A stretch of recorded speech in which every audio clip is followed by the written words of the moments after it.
It's Grand Finals at Genesis 7, the first major Smash Ultimate tournament of 2020. As the winner of the last two Genesis events, MkLeo is defending his status as the highest ranked player in the world.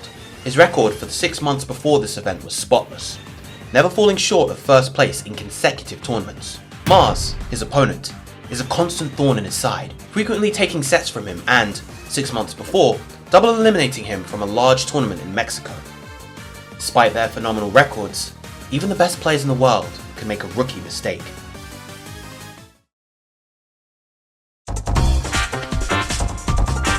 Millions across the world have enjoyed Super Smash Bros. Ultimate since its release in 2018. Do they really know how to play it? How to play? Smash, as a competitive fighting game, has extreme depth. Though the game gives you a simple how to play tutorial, there are hundreds of decisions that go way beyond the hit the opponent to send them flying. High-level play, like what we see between MkLeo and Mars, involves an intricate understanding of how the game functions, and being able to appreciate the level of play between these two titans of Smash requires a keen understanding of the game's mechanics and the player's decision trees. In platform fighters like Smash, characters can go from perfectly healthy to knocked out in a flash. Matches take place on the razor's edge, where a mere frame or pixel might determine the outcome. Especially at higher level, picking out these moments in real time can feel almost impossible. Today, we're going to help you learn the deeper side of how to play and watch Super Smash Bros. Ultimate. Let's jump in.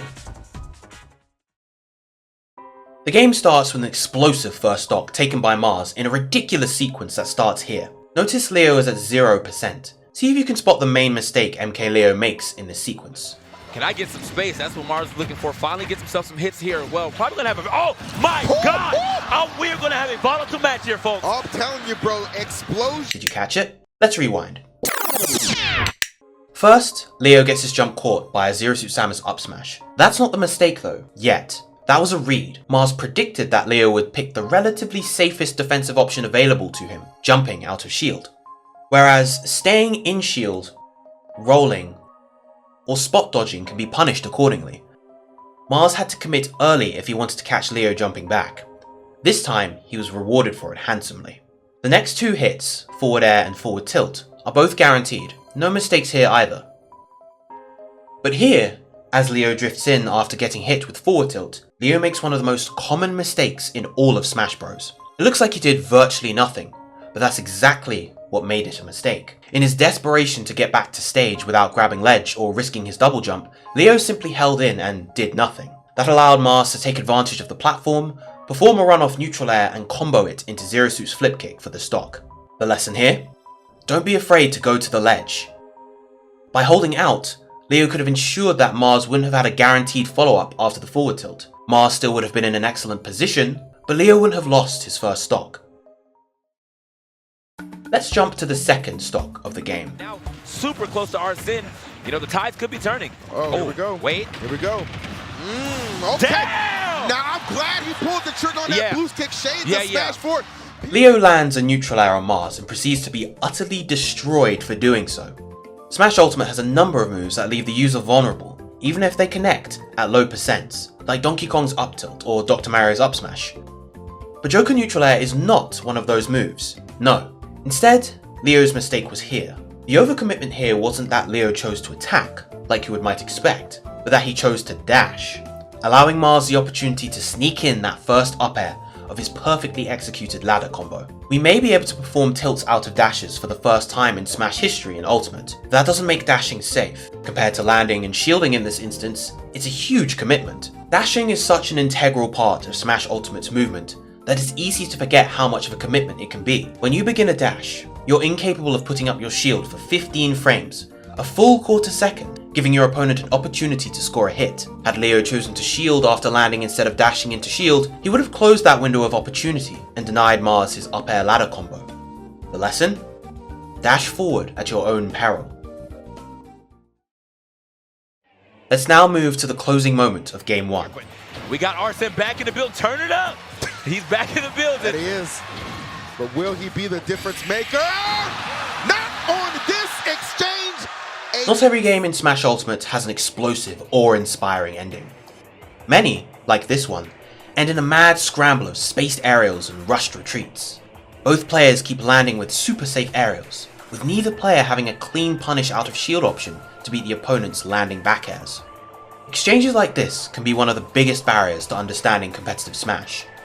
It looks a little bit like both players are just randomly flinging aerials, doesn't it? While there is an undeniable element of panic in this situation, there is still a calculation behind every aerial. As we'll see though, the longer these situations go, the easier it is to miscalculate. Let's break it down.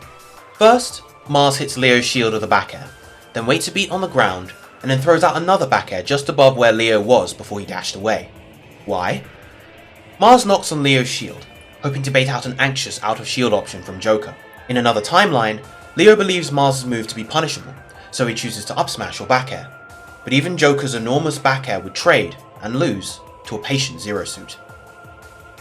Next, Leo hits Mars' shield with a back air, dashes back, jumps, hangs in the air for a moment, and then falls with back air.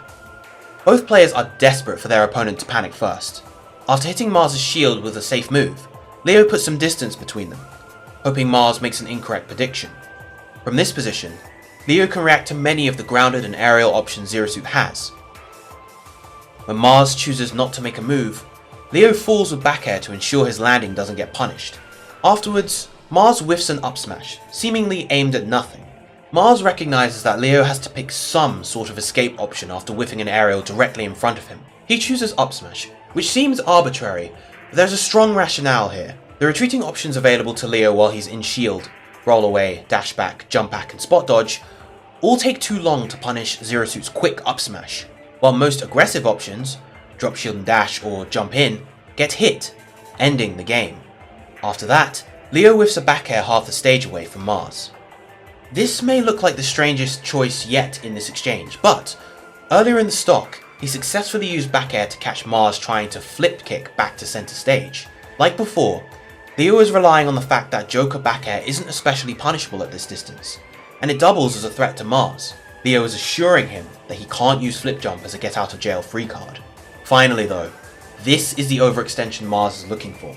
In most matchups, landing here with Joker back air is perfectly safe. Any attempt to dash in or claim that space with an attack should lose the back air's gigantic high damage hitbox.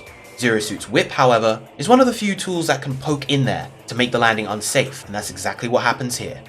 Zero Suit doesn't have any guaranteed follow-ups off of this attack. Knowing this, Leo opts once again to try and catch Mars choosing an aggressive option, but Mars tricks him by staying grounded instead.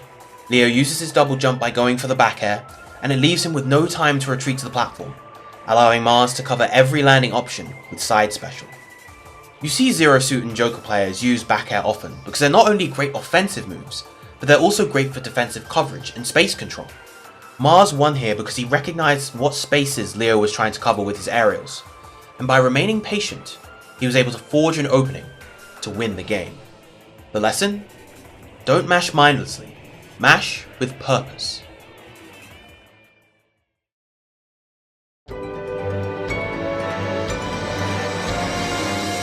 Unfortunately, the coronavirus has prevented us from seeing how this year could have shaken up the rankings. Could Mars have continued his hot start and unseated Leo from the top?